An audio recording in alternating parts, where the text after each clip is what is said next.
And we are doing matchup of the ages, old versus new. This week, it's The Stranger versus The Farewell. So how do we get to this point? Well, I get to choose an old movie because I'm the oldest in this zip code. You got seniority. I do, As a senior citizen. Right. Wow.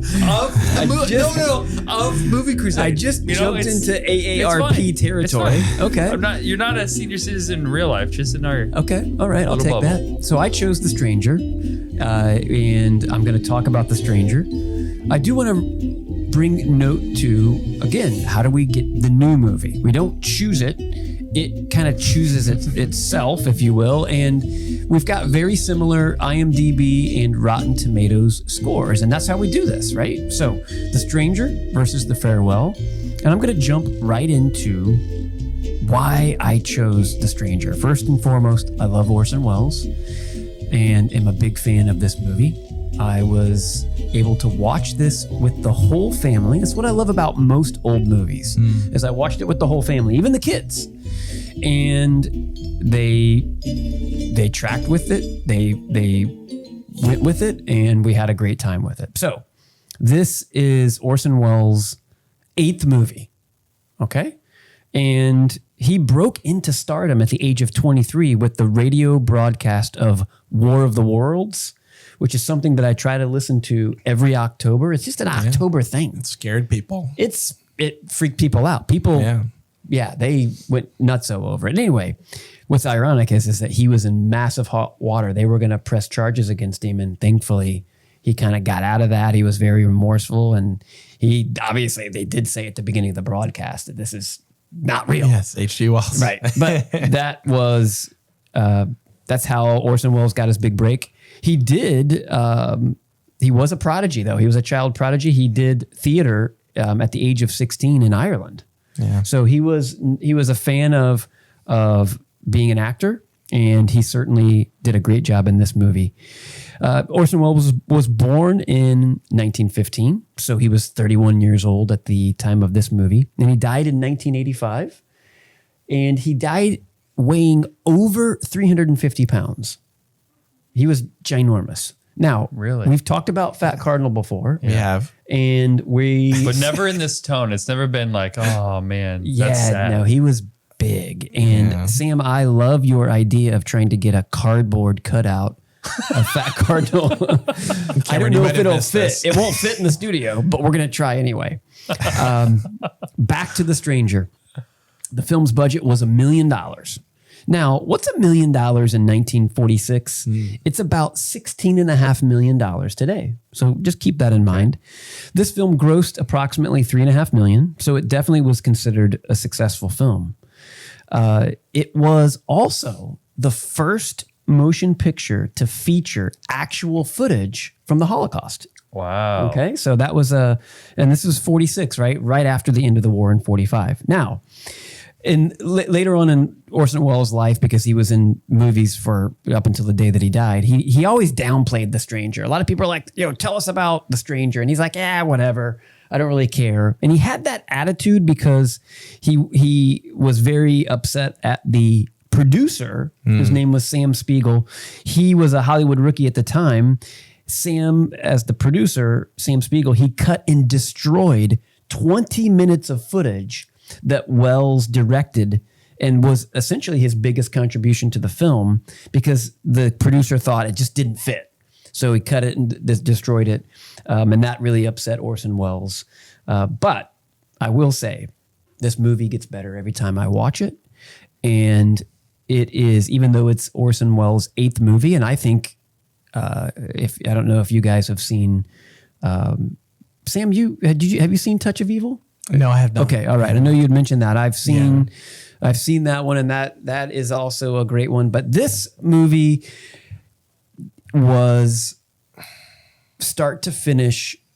I'm keeping your attention. It's under 90 minutes, and it's jam-packed with great writing, storytelling, and, in my opinion, cinematography.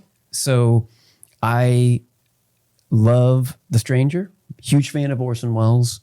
And this is one that I will most definitely watch again. I'm glad I watched it with the family. And I turn it over to you, Mr. O'Hearn. What do you want to say about The Farewell? The Farewell, a film, An indie film that I think is on Netflix. No, it wasn't. We had to purchase it, right? Yeah, I think so. Okay. Which not on Netflix. Yeah. That much we know. It was a film that was given to us through an algorithm that tells us it matched with The Stranger. Same critic score, IMDb, Rotten Tomatoes. So, okay, I had high hopes because I watched The Stranger first, then I watched The Farewell. It asked an interesting question, is lying justified? Because I didn't know this. This is interesting. In China, or at least certain parts of China, if a family member gets a terminal illness diagnosis, they won't tell that family member, or it's customary not to. Even the doctors won't. Right. It's like, wow, that is very illegal. Sounds very wrong. Well, this film kind of explores that, and at a deeper level explores the question of, is lying ever justified? It was a question, and then the family goes to visit the grandmother who gets the terminal diagnosis that she doesn't know exists. They all know it, and it's like a fake wedding they're going to, and so they're planning a wedding. That's the justification for why they're all in town. I think the premise is interesting. The question is interesting. The film it really overstayed its welcome, in my opinion. It was like very melancholic. Like it was a mire of melancholy all the way through it. It's hard to sit through. The only saving grace for me was the acting from Awkwafina, is her name, the granddaughter. As a very astute film critic, I noticed that Awkwafina is drinking an Awkwafina in one of the scenes. I think it's an Awkwafina. The bottle's turned around, so you don't know. Oh, that might be actually the film. Oh, beautiful. Oh, you don't even know, right? It's probably Awkwafina. It's like, what does it mean? But it's the blue bottle. It's an Awkwafina. Awkwafina's drinking it. What does it mean? This movie That's what I was thinking about. This movie stunk. I really wanted to like it. I could not take it. I tried. Allison, we watched it with the family, and Allison looked at me and was like, you got to be kidding me. That's 2 hours we're never going to get back. That's what you told her. No, Cameron doesn't pick these. Like, no, I tried telling her, and she was still like, I can't take it. So you got to agree, though. Awkwafina did great. I thought she did very well, and this movie stunk. I don't know how it gets those critic rankings. Sam, what do you think? It blew me away. Public schools are out of control, and homeschooling isn't for everyone. But what about Catholic schools? Even many Catholic schools are drifting away from the faith. Is your Catholic school one of them? The next generation is at risk of forgetting their Catholic tradition and losing their faith. That's why we love the work of the St. John Henry Newman Institute. They help revitalize Catholic schools. They train leaders, give grants for schools in need, and build roadmaps to help schools transform their curriculums. The John Henry Newman Institute is the guide that Catholic schools need, and it's simple. At jhni.org, schools go through a simple application and assessment process and receive a tailored transformation plan so that their Catholic school can embrace tradition and teach the fullness of the faith. Whether you work at a Catholic school or just drop your child off there, make sure your school joins the John Henry Newman Institute network so that you can get peace of mind knowing that your Catholic school is really fully Catholic. Learn more and join us at jhni.org, accelerating the renewal of Catholic education. That's jhni.org, jhni.org. The Farewell blew me away. I really like The Stranger, but this one knocked me out, and I liked it so much. I watched it again with my parents, and they loved it too. What? You tell me you guys were drinking heavily. No. Because this was not the same movie that I saw. Are you kidding me? No, I love this movie. Oh my goodness! I was so happy. Of all the 6 movies, it's my You were favorite. happy that they lied to their grandma. No, it's the story. The story is about the director. Like, she went through this, and this is just her unpacking like how this all happened. I don't care who went through it. No, okay. I want to be fair to Sam as our guest. I don't care who went through it. I want you to explain how you're moved. Yeah, no, I want you to explain. Yeah. So I don't think the movie is about justifying lying. I think it is an exploration of what happened in this girl's life with her grandma. I think, first of all, I think it's really cool to see that aspect of, or not that particular aspect, but to see Chinese culture, like, and kind of like, we don't really like, especially the way we think about China now, we kind of think of them as like the enemy or whatever. But it was so cool just to see culture, and this is the lives they lived, and you see and it's the director going through and thinking, why did this happen? Why did my family do this?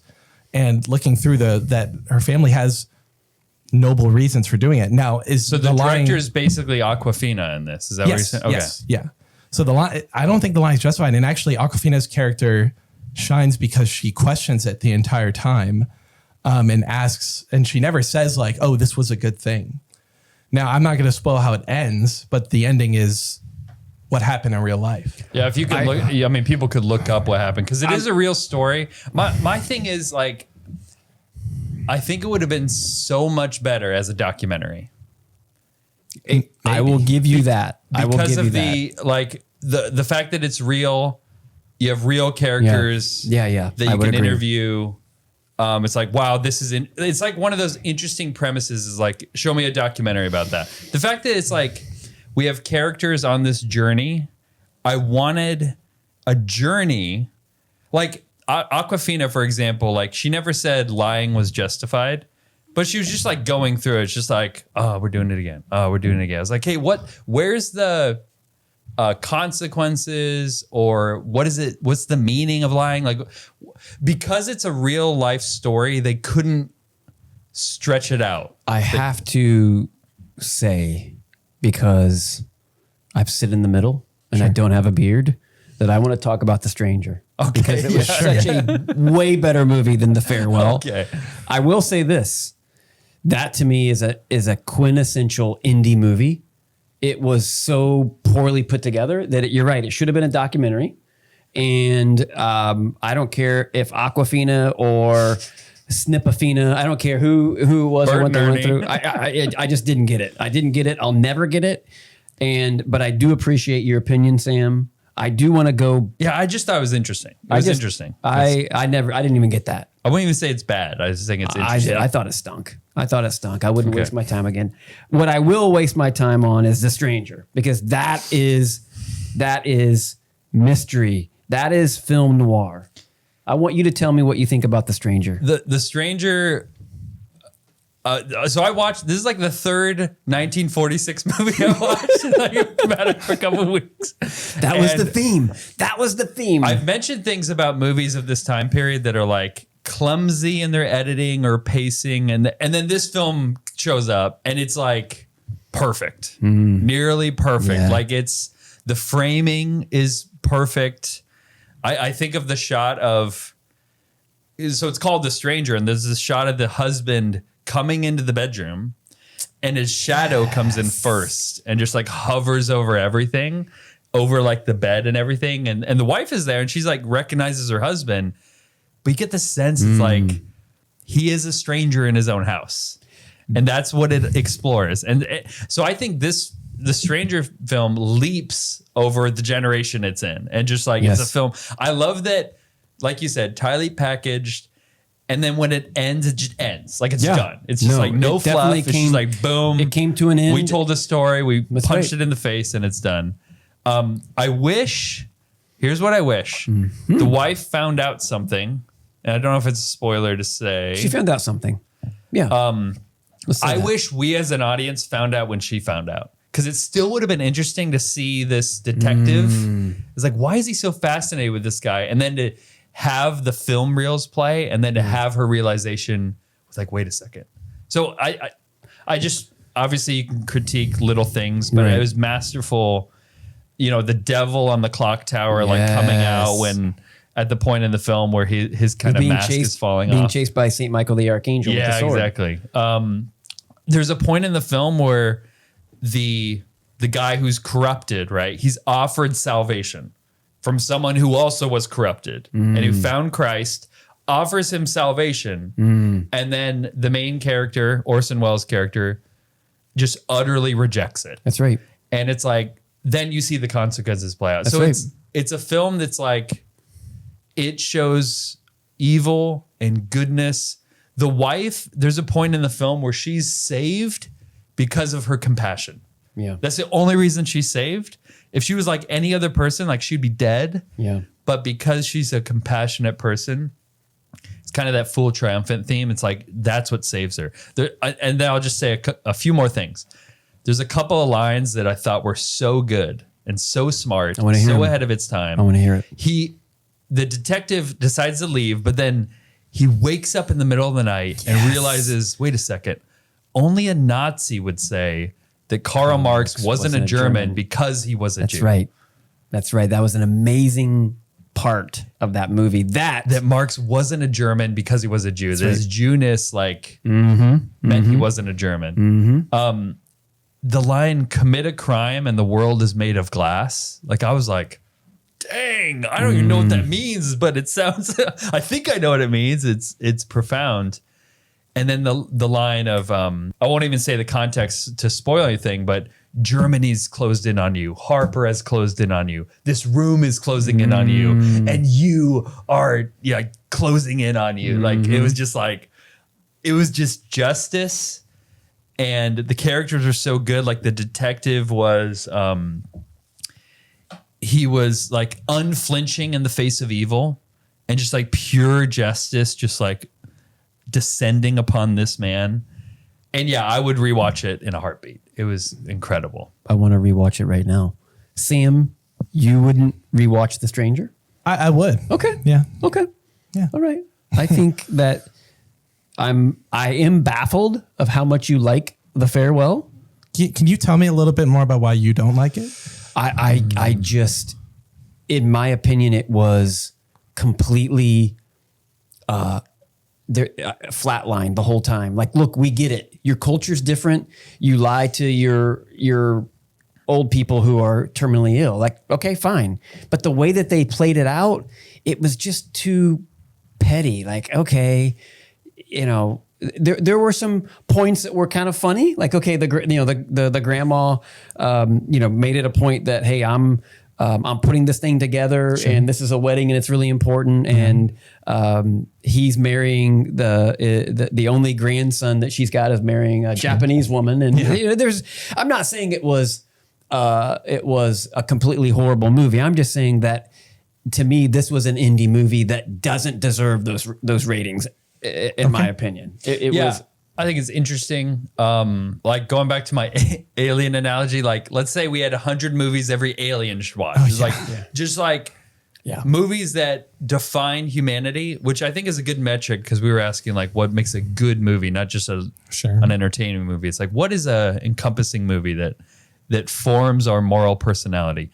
I think The Stranger would be on that list. And I think The Farewell, entertaining, well acted. I thought the shot composition was good. Like, I understood what the director was doing, but it was overlong. I get it, but like, where are the consequences? The fact that it was real life hampered it severely, but it sounded like for you, it actually elevated it. The fact that it was real life. Do you think you would have liked it as much if it wasn't real life? I think if it wasn't real life, I would have expected a different ending, but I watched it as the unpacking of a real life event that happened, and trying to understand why, I think it was the director trying to understand why people in her life made the decisions that they did. Sure.